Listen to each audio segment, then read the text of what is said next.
नमस्ते। तो क्या बाबा साहब की इच्छाओं और अपेक्षाओं के अनुसार दलित समाज शिक्षित हो गया है? एक ही जवाब आएगा, अभी भी दलित वंचित समाज शिक्षित नहीं हुआ है।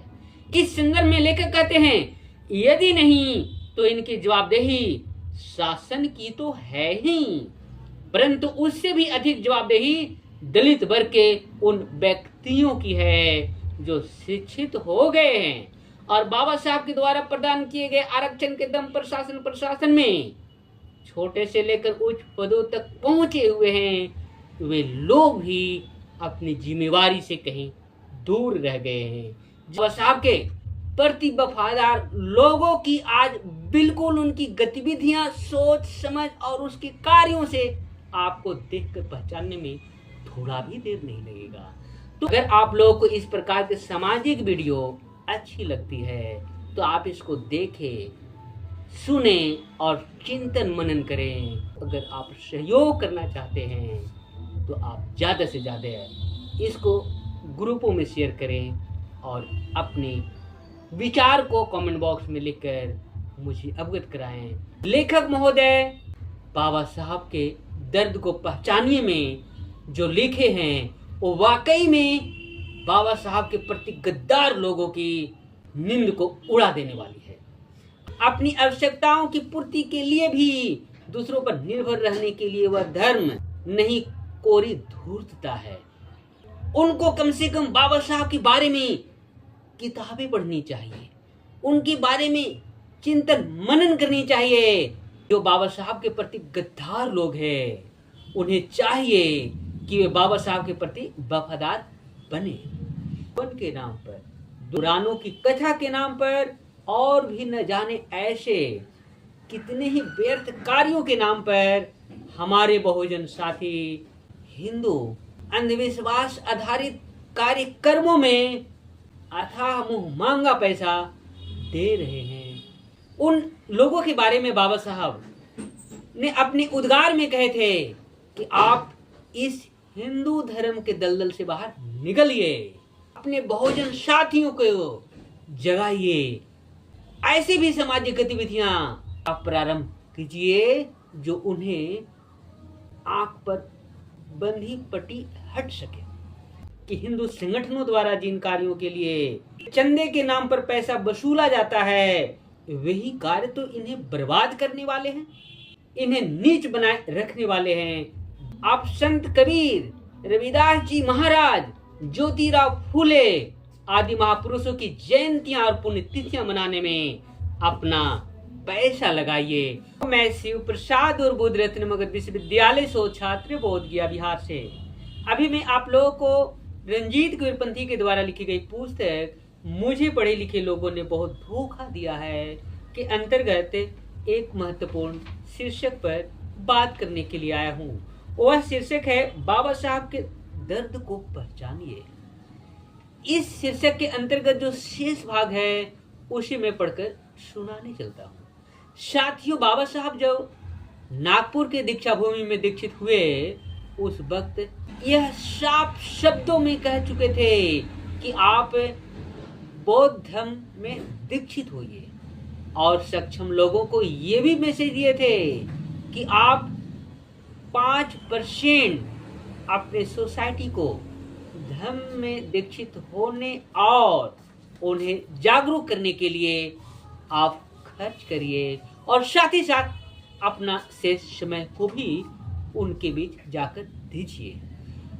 परंतु वे लोग ऐसा न कर बल्कि हिंदू धर्म के अंधविश्वास, कर्मकांड और न जाने कितने प्रकार के धार्मिक कार्यों में वे चंदा देकर सहयोग करते आए हैं, बजाय बाबा साहब के कारमा को आगे बढ़ाने के प्रति सोचे बिना। बाबा साहब के बारे में लेखक महोदय लिखते हैं कि जो बाबा साहब के प्रति गद्दार लोग हैं उन्हें चाहिए कि वे बाबा साहब के प्रति वफादार बने। हिंदुओं के अनेक सामाजिक संगठनों के लोग जब चंदा वसूलने आते हैं तब इनके मुख से उनके विरोध में एक शब्द भी नहीं निकलता है।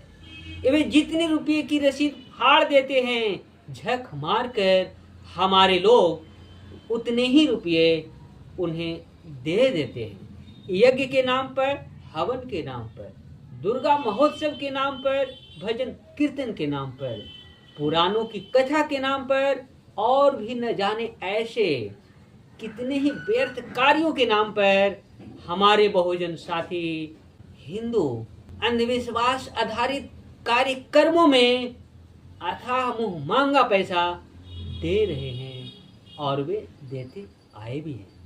उन लोगों के बारे में बाबा साहब ने अपने उद्गार में कहे थे कि आप इस हिंदू धर्म के दलदल से बाहर निकलिए और बौद्ध धर्म में दीक्षित होकर अपने बहुजन साथियों को जगाइए और उनके साथ ऐसी भी सामाजिक गतिविधियां का प्रारंभ कीजिए जो उन्हें आंख पर बंधी पट्टी हट सके। लेखक महोदय कहते हैं इस विषय में इन्हें इतना विचार तो करना ही चाहिए कि क्या ऐसा करके ये बाबा साहब के प्रति गद्दारी नहीं कर रहे हैं।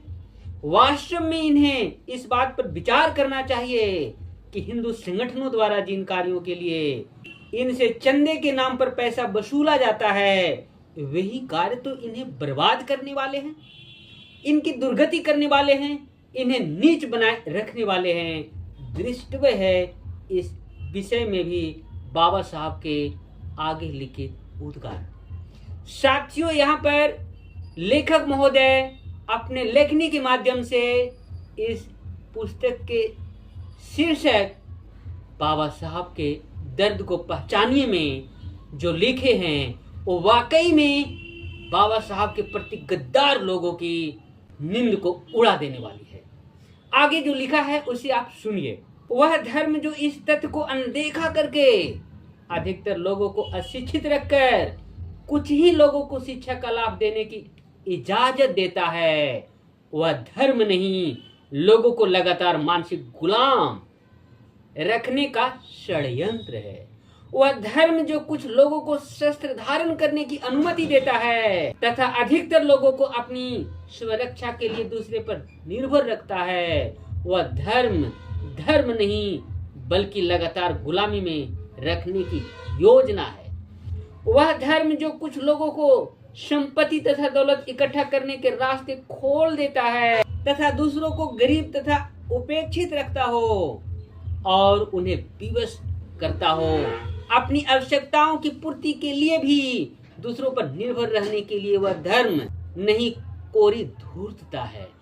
इस संबंध में हम आप लोगों को स्पष्ट तौर पर बता देना चाहता हूं कि अभी भी हमारे जो पढ़े लिखे शिक्षित जागरूक और बुद्धिजीवी लोग हैं जिनके बारे में बाबा साहब पूरे जिंदगी और यहाँ तक कि अपने परिवार के बच्चों को भी खो दिए, उनको कम से कम बाबा साहब के बारे में किताबें पढ़नी चाहिए, उनके बारे में चिंतन मनन करनी चाहिए।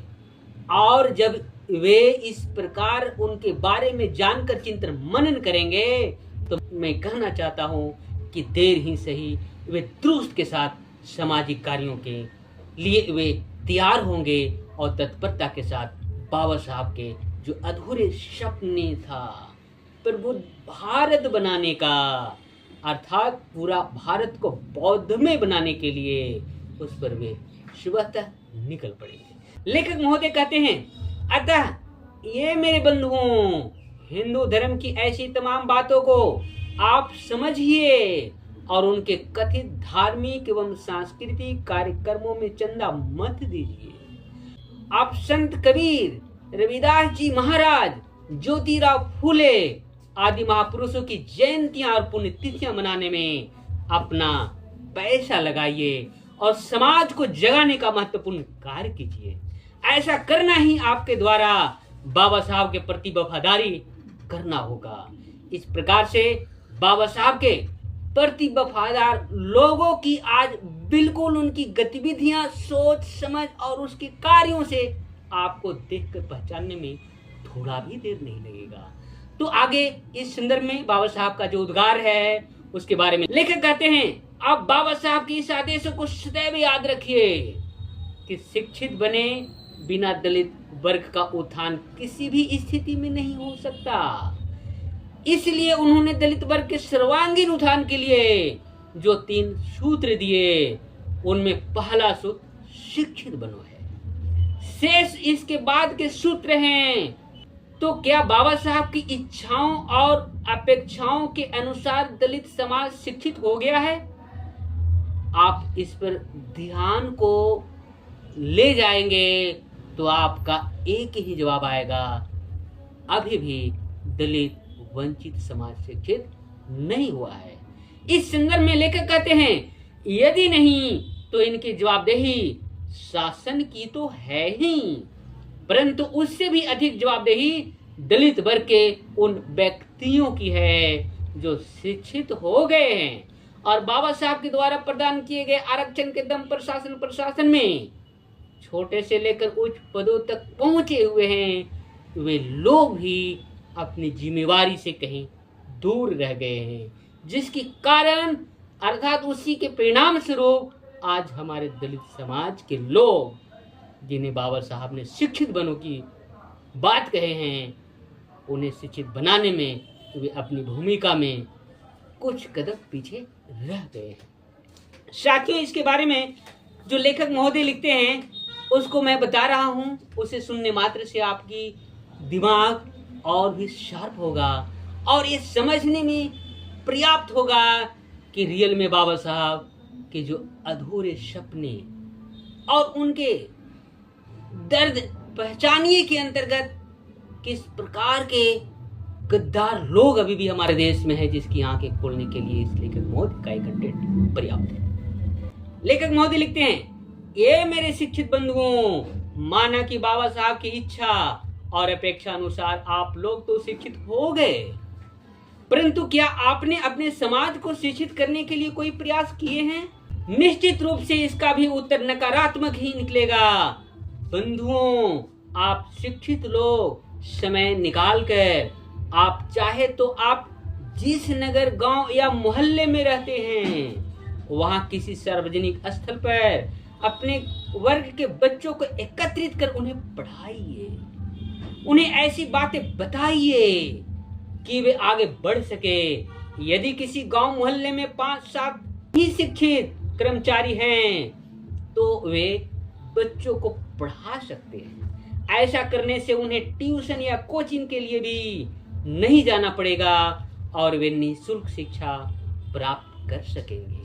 साथियों, ये बिल्कुल बाबा साहब के अधूरे सपने को पूरा करने के लिए एक विकल्प है और इस कर्मा को आगे बढ़ाने के बाद हम समझते हैं बाबा साहब के अधूरे सपनों को साकार करने के लिए यह एक मील का पत्थर साबित होगा कि जिस गांव, जिस टोले, जिस मोहल्ले, जिस नगर में बहुजन समाज के लोग, चाहे वे किस पद पर क्यों न कार्यरत हो, उन्हें अपने समाज के प्रति अपने जिम्मेवारी को अगर समझते हैं और उसे निभाने के लिए शुरू करना चाहते हैं तो मैं समझता हूँ वो अपने टोले, मोहल्ले और गांव के बच्चों को 1 से 2 घंटे सही शिक्षा के प्रति उनकी जो समझ होनी चाहिए उसको बढ़ाने के लिए वे आज से कार्य को शुरू करें तो वाकई में हमारा समाज बदलेगा और हमारा देश भी बदलेगा। और इस प्रकार से बाबा साहब के द्वारा परिकल्पनाएं प्रबोध भारत भी पूरा होने की दिशा में अग्रसर दिखेगा। ये वीडियो को एंड कर रहा हूँ। अगर आप लोगों को इस प्रकार के सामाजिक वीडियो अच्छी लगती है तो आप इसको देखें, सुने और चिंतन मनन करें। इस तरह के वीडियो को अगर आप सहयोग करना चाहते हैं तो आप ज़्यादा से ज़्यादा इसको ग्रुपों में शेयर करें और अपने विचार को कमेंट बॉक्स में लिखकर मुझे अवगत कराएं। आपके विचारों को ध्यान में रखकर हम बेहतर से बेहतर करने का प्रयास करेंगे।